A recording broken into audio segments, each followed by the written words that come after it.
Assalamualaikum warahmatullahi wabarakatuh. Jumpa lagi anak-anakku sekalian. Ya, sebelum mengawali kegiatan pada pagi hari ini, mari kita berdoa menurut agama masing-masing. Berdoa dimulai. Selesai anak-anakku sekalian, materi kali ini adalah strategi bisnis dan bauran pemasaran yang merupakan materi kelas 1 ya C2 untuk program keahlian bisnis daring dan pemasaran. Materi-materi yang akan disampaikan pada materi kali ini adalah yang pertama adalah strategi bisnis, kemudian yang B-nya adalah bauran pemasaran. Anakku, tujuan pembelajaran setelah mempelajari materi ini, peserta diharapkan dapat memahami apa itu strategi bisnis. Kemudian yang kedua, menjelaskan perencanaan bauran pemasaran. Berikutnya anak-anakku, bahwasannya strategi pertumbuhan bisnis yang tepat merupakan kunci keberhasilan suatu bisnis hingga akhirnya bisa mencapai keberhasilan. Dengan penerapan strategi secara tepat dan maksimal, maka kesuksesan akan tercapai. Oke, untuk lebih memahami tentang strategi bisnis dan bauran pemasaran, maka pelajarilah materi berikut ini dengan seksama. Pada bagian A, kita berbicara mengenai strategi bisnis. Strategi bisnis dan usaha harus dikuasai oleh seorang pebisnis secara efektif. Dan itu yang pada akhirnya dapat menghasilkan materi yang melimpah serta memberikan keuntungan secara finansial. Kemampuan dalam membangun strategi berbisnis akan menjadikan usaha yang dikelola tetap dalam kondisi sehat, sehingga tetap tangguh dalam menghadapi segala persoalan. Pengertian strategi bisnis menurut dosen Umar tahun 2005, bisnis dapat diartikan sebagai seluruh kegiatan yang diorganisasikan oleh orang-orang yang berkecimpung di dalam bidang perniagaan. Ya, siapa saja yang berkecimpung di dalam perniagaan, itu contohnya ada produsen, konsumen, industri di mana perusahaan itu berada, dalam rangka memperbaiki standar serta kualitas hidup mereka. Sedangkan menurut Stefani Marus, strategi didefinisikan sebagai suatu proses penentuan rencana para pemimpin puncak yang berfokus pada tujuan jangka panjang organisasi, disertai dengan suatu penyusunan, suatu cara atau upaya bagaimana tujuan tersebut dapat dicapai.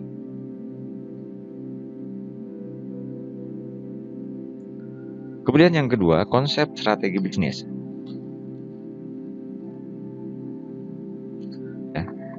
Di mana konsep strategi bisnis ini nih dikemukakan oleh Skandar yang menyebutkan bahwa strategi adalah tujuan jangka panjang dari suatu perusahaan serta pendayagunaan dan alokasi semua sumber daya yang penting untuk mencapai tujuan tersebut. Nah, pemahaman ini ya yang baik mengenai konsep strategi dan konsep yang lain saling berkaitan sangat menentukan suksesnya strategi yang disusun.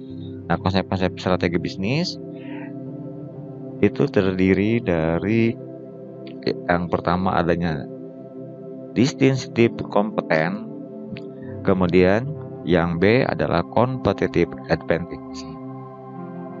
Oke, yang pertama distinctive kompeten dan yang kedua adalah competitive advantage. Apa itu? Poin yang pertama, distinctive kompeten adalah suatu tindakan yang dilakukan oleh perusahaan agar dapat melakukan kegiatan yang lebih baik dibandingkan dengan para pesaing. Oke, diulang ya.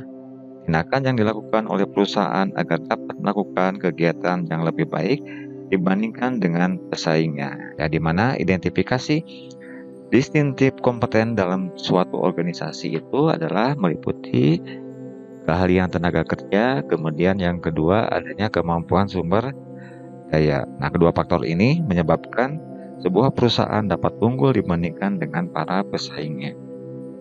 Nah, sedangkan yang poin B pada konsep strategi bisnis ya competitive advantage ya adalah strategi diferensiasi, kemudian strategi kepemimpinan biaya menyeluruh atau overall cost leadership. Kemudian yang ketiga adalah strategi fokus. Apa itu strategi diferensiasi? Nah, sebagai cirinya adalah bahwa perusahaan yang mengambil keputusan untuk membangun persepsi pasar potensial terhadap suatu produk atau jasa yang unggul agar tampak berbeda dengan produk yang lain. Dengan demikian, diharapkan calon konsumen mau membeli dengan harga mahal karena adanya perbedaan itu. Nah, sedangkan strategi yang kedua, strategi kepemimpinan biaya menyeluruh, adalah perusahaan lebih memperhitungkan pesaing daripada pelanggan dengan cara memfokuskan harga jual produk yang murah, sehingga biaya produksi, promosi, maupun riset dapat ditekan. Tak perlu produk yang dihasilkan hanya sekedar meniru produk dari perusahaan yang lain. Dan yang ketiga adalah strategi fokus. Cirinya adalah perusahaan mengkonsentrasikan pada pangsa pasar yang lebih kecil untuk menghindar dari pesaing dengan menggunakan strategi kepemimpinan biaya menyeluruh atau diferensiasi. Itu adalah merupakan konsep strategi bisnis. Dan yang ketiga, bagaimana membangun strategi bisnis? Ya, di sini ada beberapa strategi itu yang dapat diterapkan oleh para pelaku usaha dalam menjalankan bisnis. Yang pertama, berpikir kreatif dan inovatif. Kemudian, memanfaatkan teknologi. Yang C adalah mengembangkan brand perusahaan. Yang D adalah strategi marketing yang baik. Selanjutnya adalah menjalin relasi dengan banyak orang. Kemudian yang F adalah memperbanyak ilmu pengetahuan.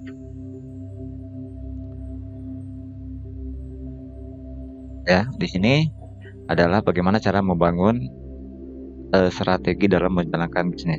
Nah, kira-kira apa itu berpikir kreatif dan inovatif? Ya, secara sederhana adalah bagaimana dituntut seorang entrepreneur agar bisa mengembangkan bisnisnya ya, dengan berkreasi inovasi. Ya, itu akan menjadi nilai yang tambah. Kemudian juga memanfaatkan teknologi zaman yang serba modern ini.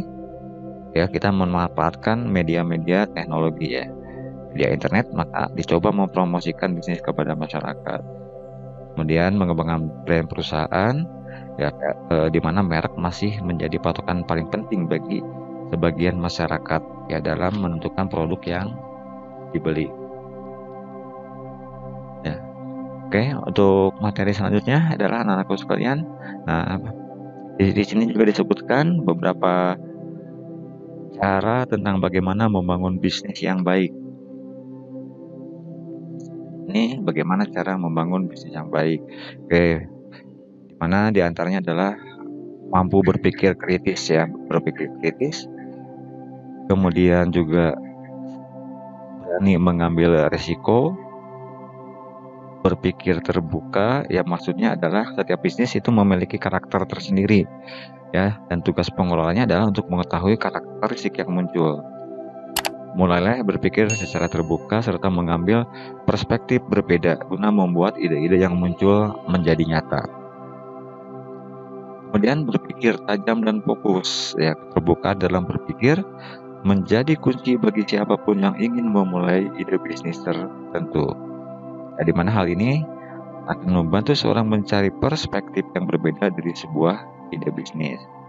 Oke, lihatlah segala macam aspek dalam sebuah ide bisnis. Jangan hanya melihat situasi yang enak saja. Selalu ada kepahitan dalam segala hal yang indah. Nah, kemudian jadilah orang yang opportunities ya, dimana menjadi seorang opportunities bukan hal yang buruk. Artinya ia bisa melihat peluang di dalam segala hal, dan peluang merupakan hal penting dalam sebuah bisnis. Jadilah orisinal. Oke, orisinal adalah bagaimana menjadi individu atau pelaku individu yang unik dengan ide-ide kreatif, berbeda dengan orang lain, berpikir bahwa kreativitas yang orisinal selalu lebih baik dibandingkan peniruan yang nampak seperti orang lain. Kemudian, membangun bisnis yang baik adalah dengan cara bekerja keras. Selanjutnya, yang terakhir adalah jadi seorang yang kreatif. Nah, elemen-elemen bisnis yang terkait langsung dengan marketing atau pemasaran, ini disebut juga dengan marketing mix gitu ya.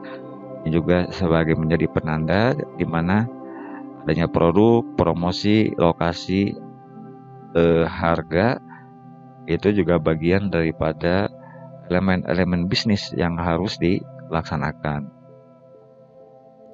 Kemudian bagian 4 adalah strategi dalam merespon pengaruh lingkungan. Ada 2 strategi dasar yang bisa dilakukan oleh organisasi untuk bisa beradaptasi dengan lingkungan, yaitu melalui perubahan internal maupun pengendalian lingkungan ya. Nah, perubahan internal adalah menyesuaikan aspek-aspek di dalam organisasi, termasuk di dalamnya perencanaan, struktur, sistem, dan prosedur kerja sehingga dapat menyesuaikan perubahan lingkungan yang berubah. Kemudian yang B-nya adalah pengendalian lingkungan. Untuk mengendalikan lingkungan dapat dilakukan dengan cara-cara, apakah itu dengan melakukan merger. Ya, merger itu menjatuhkan organisasi lain sehingga dapat dilakukan pengawasan yang bersama ya, digabung. Kemudian kontrak atau joint venture ini dapat mengurangi ketidakpastian sehingga terjadi kepemilikan dan pengawasan yang bersama. Kemudian kooptasi. Kooptasi adalah memasukkan orang-orang yang berpengaruh terhadap lingkungan untuk masuk ke dalam organisasi. Ya, sebagai contoh, memasukkan pejabat pemerintah ke dalam suatu organisasi. Kemudian yang D, iklan dan humas. Ya, cara menciptakan hubungan yang baik terhadap lingkungan dan mengubah pandangan masyarakat. Ini bisa melalui iklan dan humas. Kemudian yang poin berikutnya adalah asosiasi pengusaha sejenis. Nah, ini seringkali menimbulkan suatu kekuatan yang cukup besar dalam mempengaruhi lingkungan. Kemudian yang terakhir adalah mengubah bidang kegiatan. Nah, jika lingkungan tidak bisa dikendalikan lagi, misal memilih bidang kegiatan yang persaingannya relatif lebih mudah, yang tidak banyak campur tangan pemerintah. Nah, kemudian yang poin 5, analisis SWOT dalam strategi bisnis. Ya, ini merupakan salah analisis yang paling dikenal dalam proses pembuatan strategi bisnis. Ya, ada 3 strategi pesaing untuk menang. Yang pertama kepemimpinan biaya rendah, kedua diferensiasi, yang ketiga fokus.